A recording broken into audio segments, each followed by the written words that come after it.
Good evening, friends, and welcome to Aydt Picks, week number 5. But first, you guessed it, coffee. It's been a long week.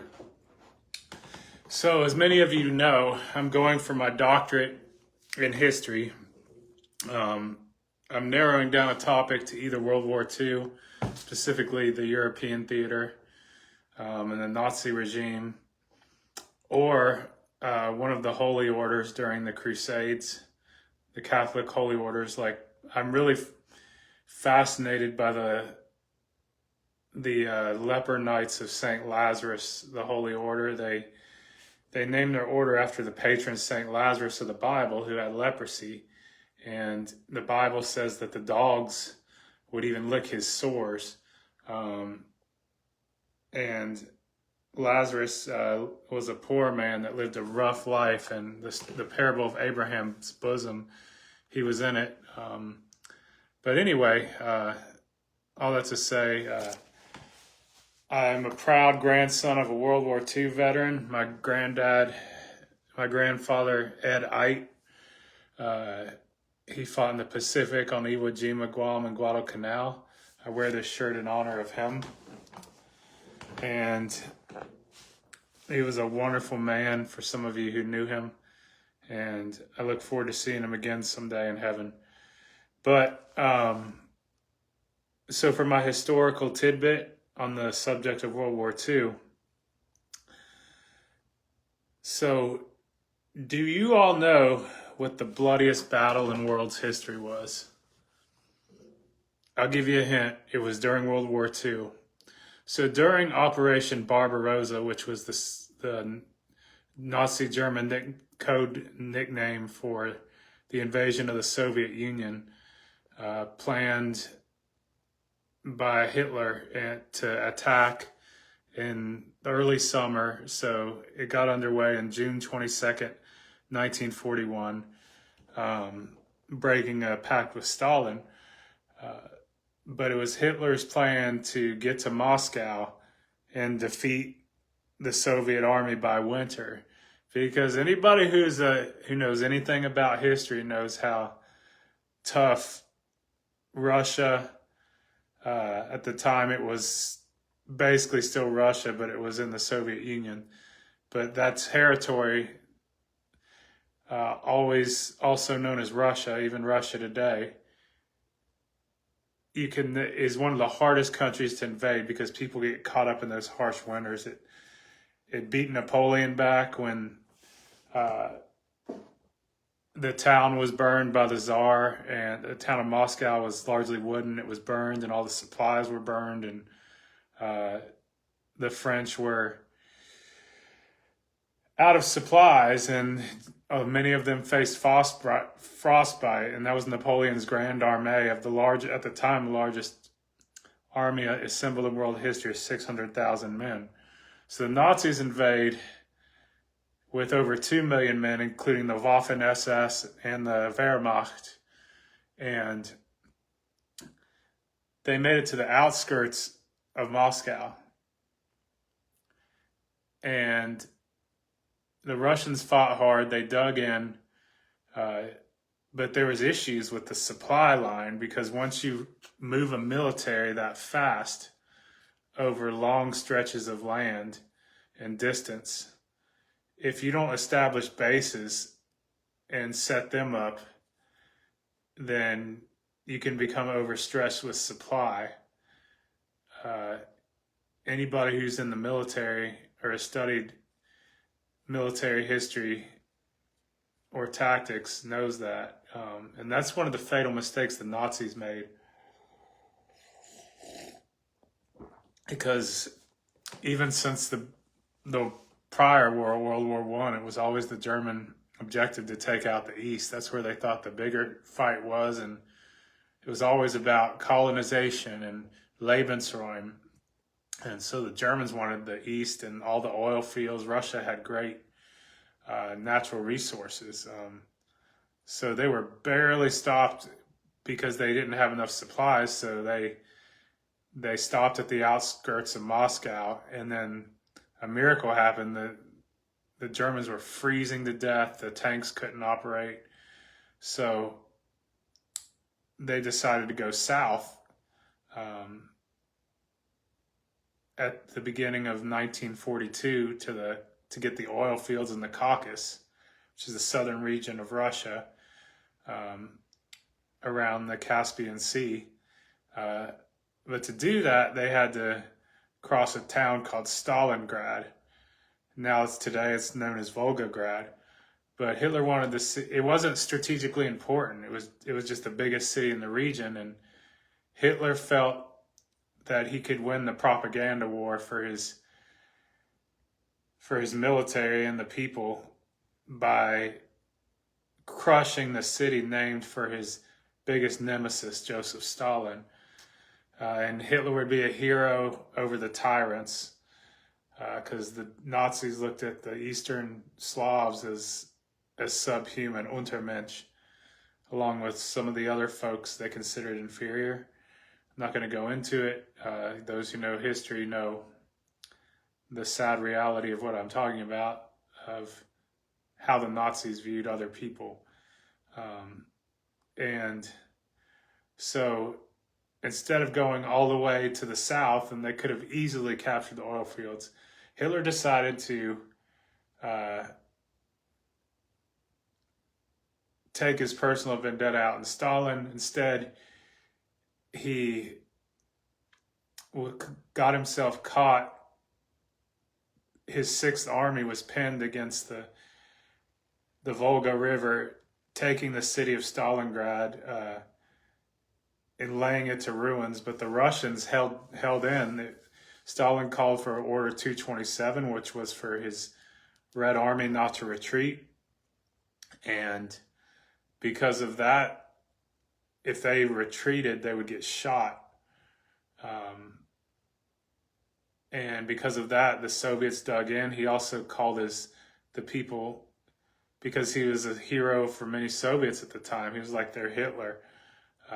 And the people that are devoted to the great patriotic cause and communism, they won the propaganda war there too, for their people, to dig in and fight the great patriotic war for the Soviet Union. So this war became total war. The Germans called it Rattenkrieg, or Rats War, because from the period of August 1942 to February 1943, that battle, that 8 or 9 month battle, took the lives of over 2 million people, both military and civilian.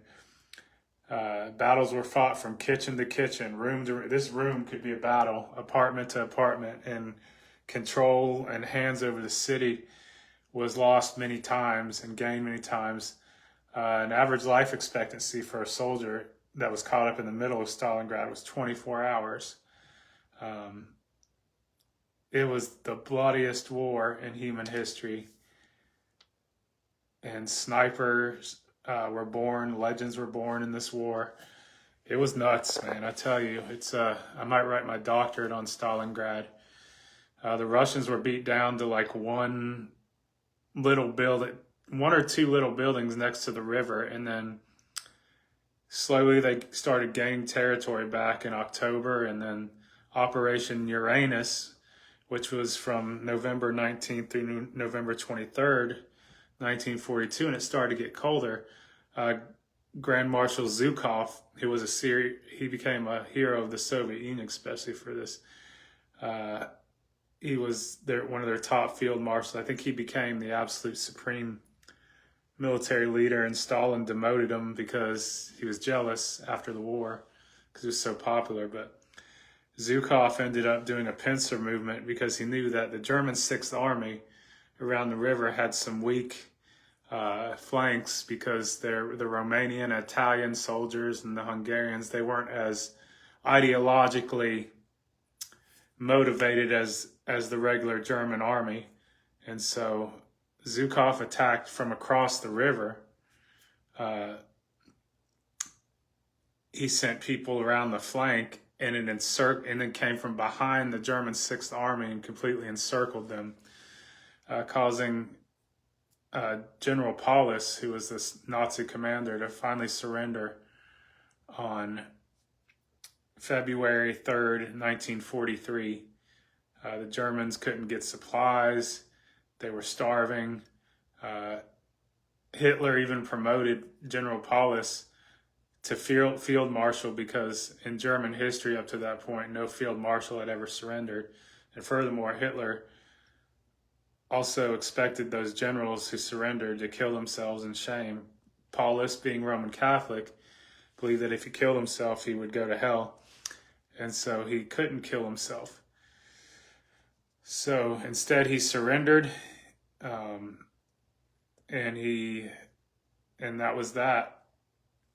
And then it was downhill for the Germans from that point on, at least in the Eastern Front. They had some minor victories after the Allies invaded Normandy and all that, but it wasn't the Nazis didn't win another major battle on the Eastern Front after that point. It was all downhill from there. But anyway, that's your history tidbit. It's something I'm passionate about. DJ Lagway, I don't know what's going on with him. I don't know if he's hurt or what, but it's not looking good. I pray for DJ. Whatever's going on, I pray that he gets his mojo back. If he comes out flat versus Texas next week, give Trammell Jones a try. What's the worst that could happen? Billy's probably going to lose his job anyway. Let's just face it. But it's unless like a miracle happens. So I don't know, DJ, if he's hurt, I wish he would just come out and say it.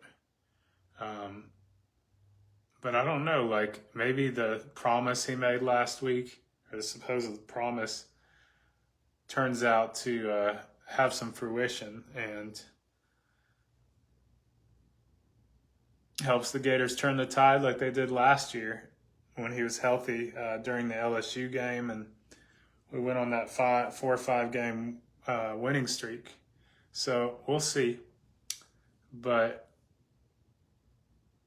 yeah, it's not looking good right now.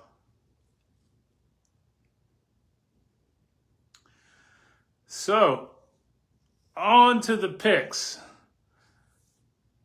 Bye week versus Florida. I've got bye week 40 and Florida 3. It's a rough bye week, I tell you that. Now my only hope is that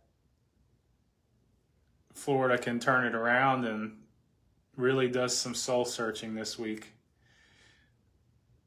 because we really need some introspection as a team to see where we want to be, and if these players are playing for Billy,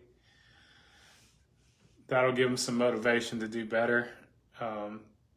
It's a shame because the defense is there, man. Like, the offense is just, a slump is a nice way to put it. They just took a dump this year. They're not even a shadow of what they were towards the end of last year.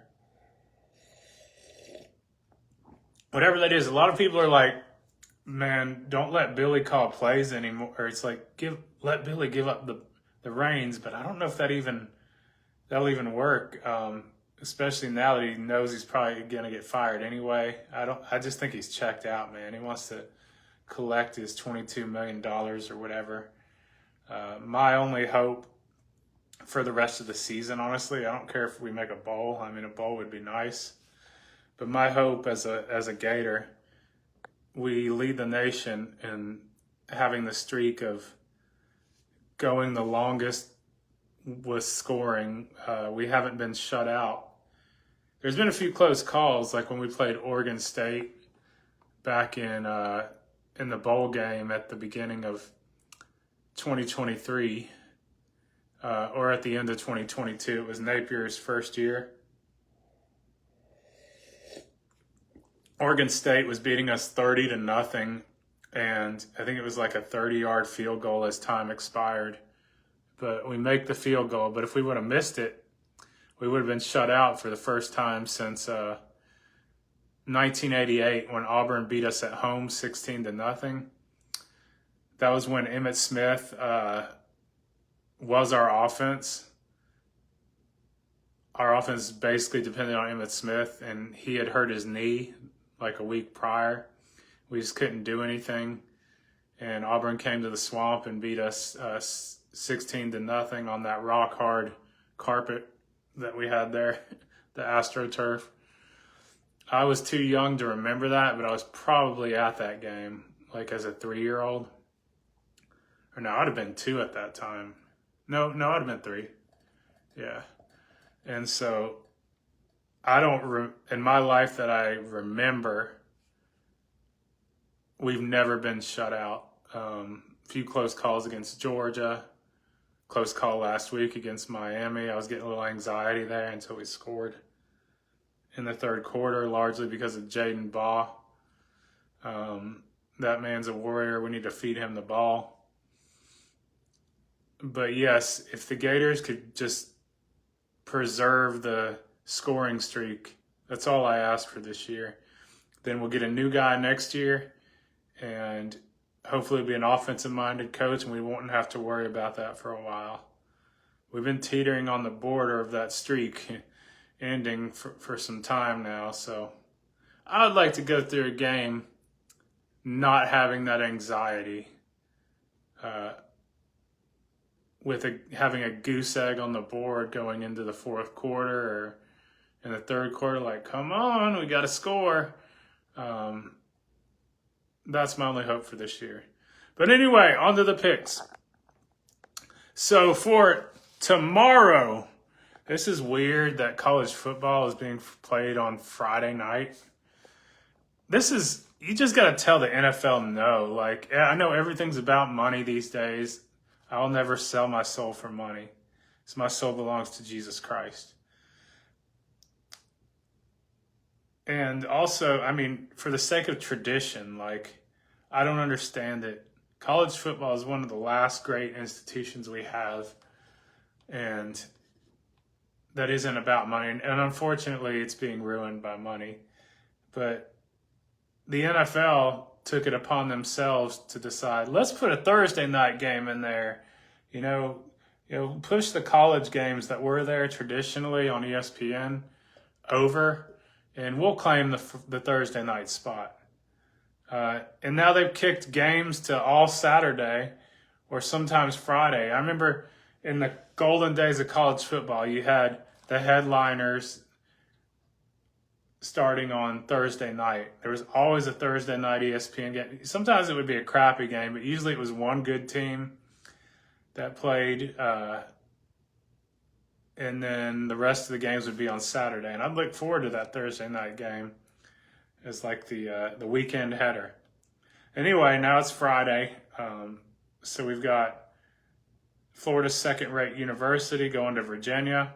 I think this will be a closer game than what a lot of people are expecting. Castellanos, I don't know if he's good. He got hurt last week when they played the high school team. I think FSU wins, but I think it'll be closer than what a lot of people think. I think they beat Virginia by a score of 30-24 at Virginia. Number 24, TCU plays Kenny Dillingham and Arizona State. I've got an upset in that one in overtime. I'm going to say Arizona State wins by a score of 36-35 over TCU. Saturday's game, we've got number 1, Ohio State Buckeyes playing the Washington Huskies in Washington. Washington is undefeated. That place is a tough place to play. Ohio State's got to go to out there in the Puget Sound up in at Husky Stadium, which has the college football record for decibels, the loudest any game's been. I think they got to 137. I dispute the Tennessee one, although Neyland Stadium is a loud place to play. Neyland and the Swamp are the loudest places I've been to, in fact, to watch a game. Apparently, during a game versus Nebraska in '92, Washington got the record for 136 decibels, or 137, something like that, which is the threshold of pain. And they've got like metal. I don't know if I've never been out there, I've just seen it, pictures and on TV. They've got like metal roof over the top of their stadium. This is what I want the Swamp to do during the renovations, but that helps make it noisier and trap the sound in. Which is weird because if you look at that stadium, it's not like the fans sit really close to the field. And for a long time, it didn't have an enclosed end zone. I don't know if it does now, but back when that record happened, it didn't have an enclosed end zone. So my guess is those metal awnings over the field help trap the noise in, causing that sound. But anyway, pay attention.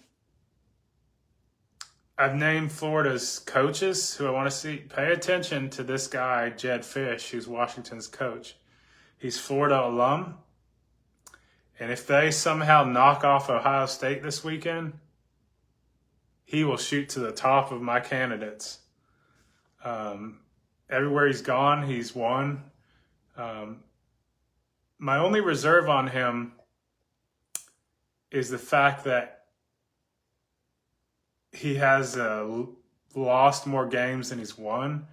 But that's because he took over a pitiful Arizona team. They went 2-10 the first year, and I think like 5-7 the next, and then he made them 10-3.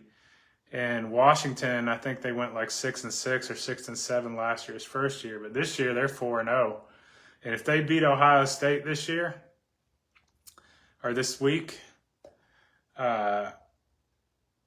I would look into him if I was Florida. He's a UF alum, so he'd be a perfect fit here. But like I said, the jury's still out on him just because of the losing record, and he hasn't been at a place long enough to really see like, okay, you know, he turned Arizona around from a 2-10 team his first year to like a 10-3 team his third year. And he's coached in the NFL for many years and was groomed under Spurrier.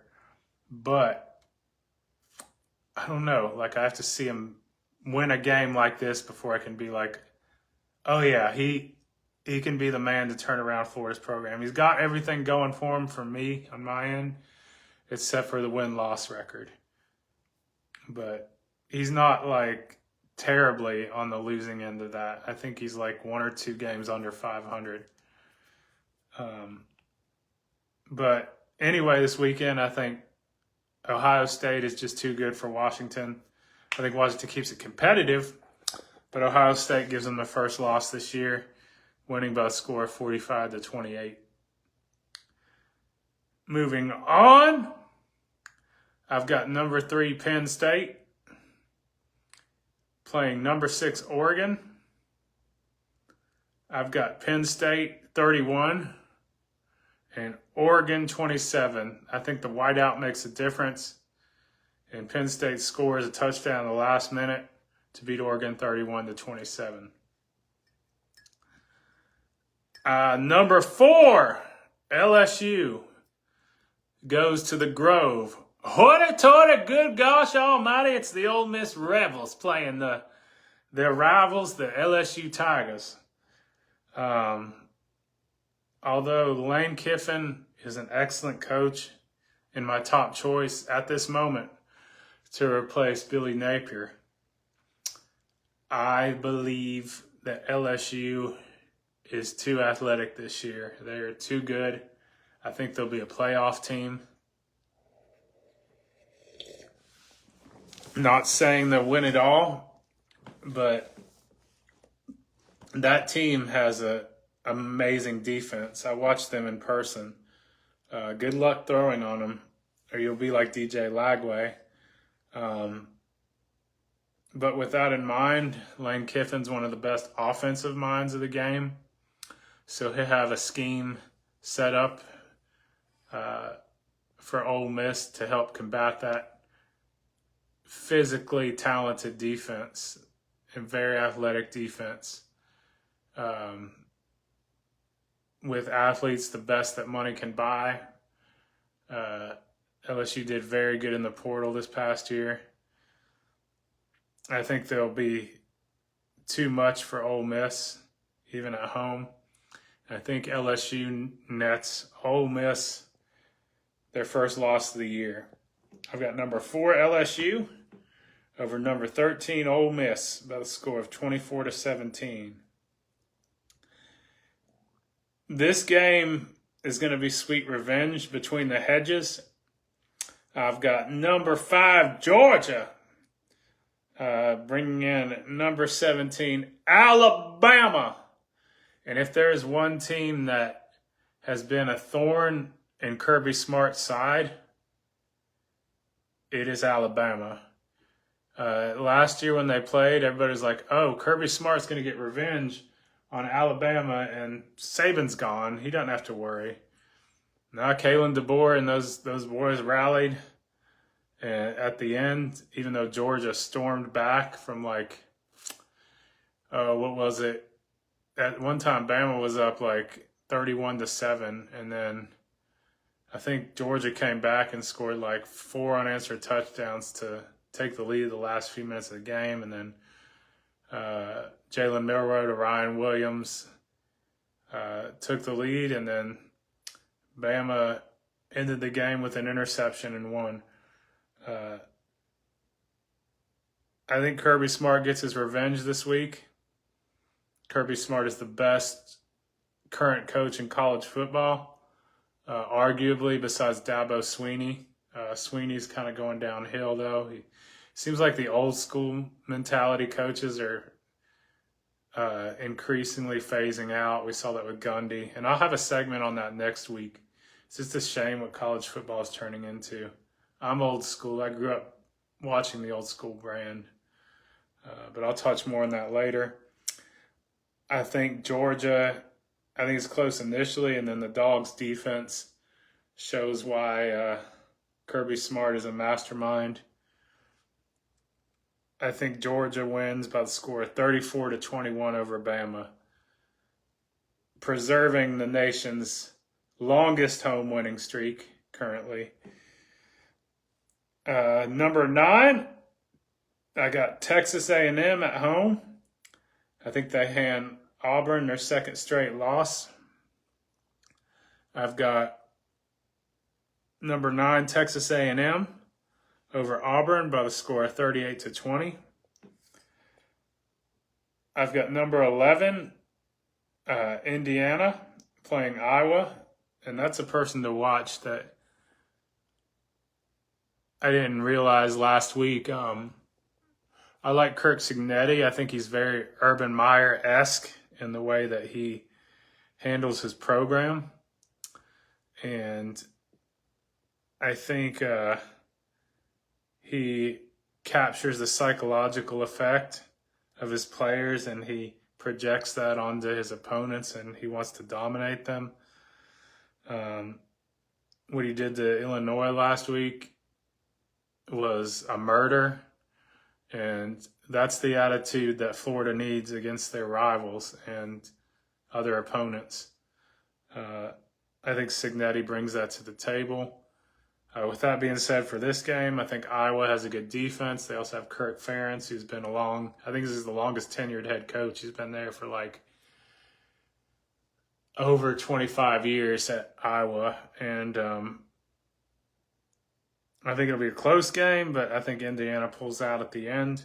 Got number 11, Indiana, over Iowa out there in the cornfields by a score of 28-21. I've got number 14, Iowa State, over Arizona by a score of 33-28. Number 15, Tennessee. I don't know why I think it was easy for people to doubt Tennessee this year because of the whole Nico and Manalava, however you say his last name, debacle. Kind of gave a black eye to Tennessee's program and what they've accomplished the past few years under Heupel. That people didn't want to talk about in preseason. I was like, what's changed? I mean, they've still got Heupel at the helm. He's a pretty good offensive mind and head coach. So Tennessee should have beat Georgia. And I think they're just as good this year as they were last year. They've got Joey Aguilar throwing some bombs. He's a good quarterback. I think Tennessee beats Mississippi State by a score of 35-21. Number 16, Ramblin' Wreck from Georgia Tech, having the best rising coaches. Rising stock, which means that he's getting a lot better, and he's one of the most talked about coaches in terms of maybe other openings. He leaves Georgia Tech because he's turned that program around. And Brent Key, they play at Wake Forest. I think Georgia Tech beats Wake by the score of 42-10. I've got number 18, Vanderbilt. Oh man, the Vanderbilt fan would be proud of their namesake. Vandy's kicking some ass. Like they're sneaking around like unnoticed back there, just hurting on teams. I think they beat somebody like 70-10 last week, and then the week before they dominated South Carolina, smacking them around. Whoever was pulling straws for Vandy in this SEC bracket, hoping, oh man, I want to be the lucky one that gets Vandy. I bet they're regretting that now, because as long as Clark Lee is there, Vandy might punish some people if they keep playing like this. Maybe it's only a Diego Pavia thing. Right now, Vandy's gone from sneaking up on people and almost beating them and surprising them to absolutely smacking people around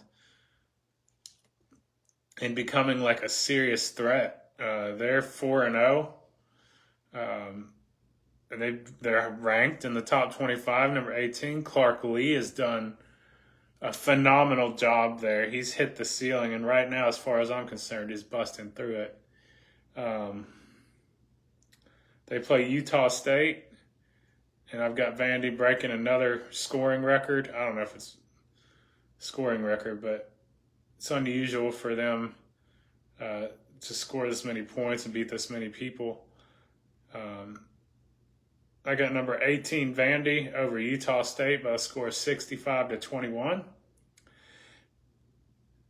It's fun to see Vandy this good, man. It's good for college football. One of the few bright spots left. Got number 20, Mizzou, over Massachusetts by a score of 44-7.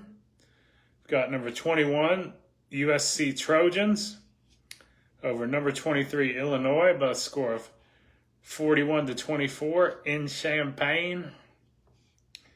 Got number 22, the Notre Dame Fighting Irish, going to Arkansas, of all places, in Fayetteville. I think they squeezed out a win in the end, even though Arkansas got upset by Memphis last week. I think they fight hard in this game, and they're playing at home, which I've heard that's a tough environment. That place can get loud, Frank Boyle Stadium or whatever it's called. But I got Notre Dame winning by a score of 28-27. Number 25, I've got BYU playing against the Fighting Deons in Boulder.